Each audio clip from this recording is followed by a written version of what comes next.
kulanti wacan akhyaaray kusoo dhawaada wararkii ugu dambeeyay muuqaalkeena waxaanu kusoo qaadi doonaa waxyaabaha ay wargeysada caalamku ay ka qoreen saxada kubadda cagta. muuqaalkeena intina bilaabin saaxiibayaal like saara sina share gareysa asxaabadan u gaadho haddii tahay markii ugu horeysay aadna soo booqatana fadlan rukumo oo kambalelkana furo saad la socoto wararkii ugu dambeeyay dhaqaaqa suuqa kaliibsiga iyo waxyaabaha ku cusub kooxdada. mar waa soo dhawaada saaxiibayaal haddii aynu ku bilowno xadiga kooxdaasi Barcelona ay waxa imika sii bilaabeen in qalqaaladii ay kusoo dhaweyn laayeen xadigaasi Asensio ee maalmihii ugu dambeeyay wargeysada ay qoriyeen in xadigani oo kooxdaasi Barcelona uu tagi karo. runtiina hadal uu maanta jeediyna ay shaki badan abuurtay in laacibkani kooxdaasi Barcelona uu aadi karo. haddaba xadigaasi daafaca uga ciyaara kooxdaasi Barcelona Eric Garcia ayaa wuxuu sheegay in xadigani Asensio haddii uu Barcelona uu doonayay maadini soo dhaweyn doonaan. xadigan durtu waxay xadigaasi haba kooxdaas ay la ciyaareen ciyaar maskaxeed xadigan bay ku qalqaalayeen kooxdaasi Barcelona yimaado. Eric Garcia waxa uu taagan yahayba haddii Asensio kooxda Barcelona imanay waa soo dhaweynaya. labadana xadigna waa isku Spanish bay kasoo wada jeedaan waxa uu leeyahay xadigan waa soo dhaweynaya. imika waxa uu kula jiraa kooxdaasi Real Madrid qandaraas haddii kooxdan imanayo xadiidii uu leeyahay waan soo dhaweynaya. waxa warar imika soo dhacay waxay sheegayaan in tababaraha xulkaasi Germany Hansi Flick uu liiskiisa ka saaray labada xadig ee kooxdaasi Bayern xadiga khadka dhexe kubad sameeyaha Goretzka iyo waliba goolhayaha isla kooxdaasi Bayern Emmanuel Neuer. iyo waxa leeyahay labadani laacib waxay sheegayaan kulankaasi England iyo waliba kulmada kale. waxaan laga soo waramayaa in labadaasi laacibba ay ku dhacay fayraska coronavirus baa labadaasi xadig wax leelay liiska xulkaasina waa laga saaray. laakiin waxa leeyahay Emmanuel Neuer waxa kulmadaasi ka faa'iideysan kara goolhayaha kooxdaasi Barcelona Ter Stegen muddooyinka badan u daba fadhiyay laacibkani ee qarankani ku dulmana. waxa leeyahay fursad weeye kulmadaasi isku soo saari karo. labadaasi xadigna coronaasi ku dhacay waxa leeyahay Emmanuel intaas ka sii faa'iideysa Ter Stegen ayna ka faa'iideysan kara goolhayahani.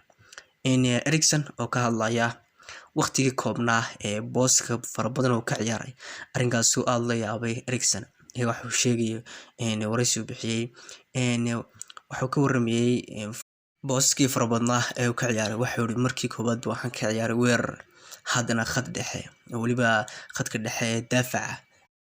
kulankii koobaad ee Manchester United u saftaba waxaan ogeyn in weerarka waliba number 9 la dhigay oo Cristiano Ronaldo kursiga keedkan ku arkayno laacibkani weer laga ciyaarsay. waxa uu leeyahay kulmadii ku xigay khad dhexe oo waliba dhanka daafaca.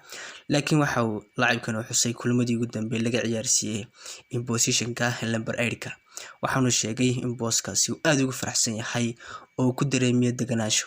wuxuu leeyahay markaan booskaasi aan ka ciyaarayo deganaansho ayaan ku dareemaa. laakiin laacibkan waxa uu adeegaya booskii farabaha badnaa ee kala duwanaa ee uu ka ciyaaray Ten Hag u adeegsaday laacibkani. Cristiano Ronaldo ayaa waxa la guddoonsiiyay abaalmarinta xadiga ugu goolasha badan taariikhda wadankaasi Portugiiska.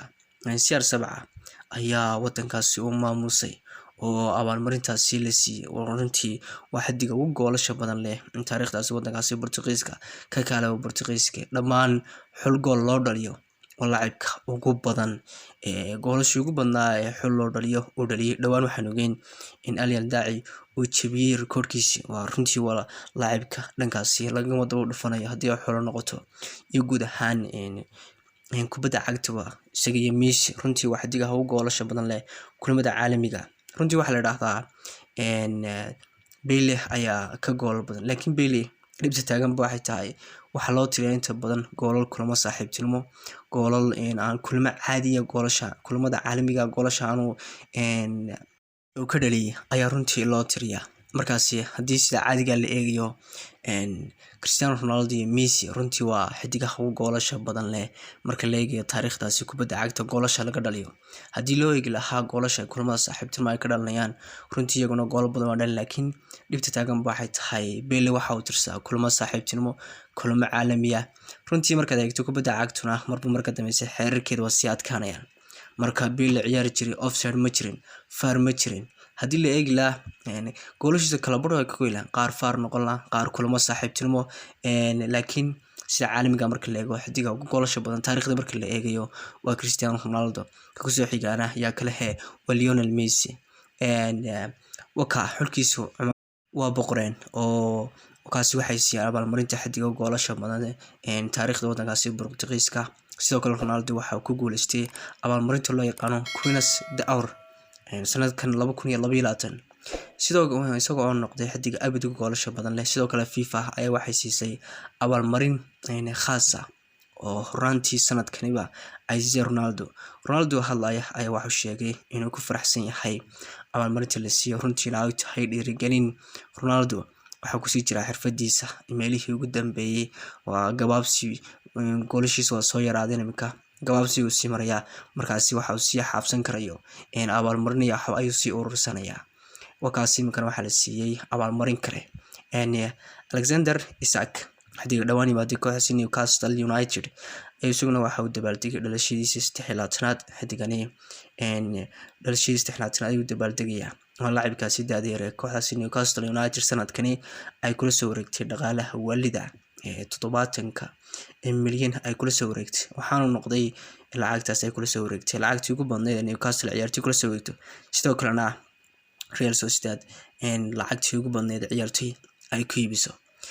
Todd Boehly ayaa waxa uu ka cadhaysan yahay, runtii waxa uu leeyahay waxaan ka xanaaqay maamulkii ugu horeeyay sababtii ugu dhaqaaqi waayeen xidigaasi khadka dhexe reference Tchouaméni, sabab ayaad ugu dhaqaaqi weydeen bilo laacibkaasi ugula gorgortami weyday Real Madrid, ninkaasina cidla ka heshay Real ayuu aaminsan laacibkaasi. waxa uu leeyahay waxba lagama qaban karo Tchouaméni waa khad dhexe oo cajiib ah. waxa uu leeyahay bedelkeeda fursadaas waa ka faa'iideysan weydo booskii waxa gashay Real Madrid oo laacibkani la wareegtay waliba dhaqaale waxaba leeyahay dhaqaalahaasi umaba qalmaba laacibka in ka badan ay ku iibin karayso Monaco kadib markii la arkay waxyaabaha uu ka sameeyay kooxda Real Madrid, kubadaha uu ka sameeyo waxyaabaha kooxdaasi kulankii ugu dambeeyay arkanay fursadaha uu caawinayay. runtii waxa uu muujinayaa inaan isaga iyo Casemiro isku qaab ciyaarad ahayn. Casemiro inta badan waxa uu caan ku ahaa kubad burburin, laacibkani shaqadiisii burburinta ka soo baxay ay waxa uu qabanayaa shaqadii loogu talagalay 8 iyo 10 kubad caawintii, kubad furfuristii, kubad buu kolba meel ka tuurayo, runtii waxba lagama qaban karayo. wakaasi Todd Boehly waxa uu leeyahay sabab ay maamulkii ugu horeeyay laacibkaasi loo gorgortami waayeen inta xidigaha kale ay dhaqaalaha ku bixinayeen, sabab ay laacibkaasi reference khadka dhexe aad ula soo saxawan buu leeyahay. runtii in caadi ma aha. Todd Boehly aad buu la dhacsan qaab ciyaareedkaasi laacibkaasi Tchouaméni, wakaasi waxa uu leeyahay bedelkeeda Real Madrid ay fursadaasi ka faa'iideystay. wararkeena ciyaaruhu waa naga intaas saaxiibayaal, inta aynu ku kulmi doono wararkeena kale. wassalaamu calaykum.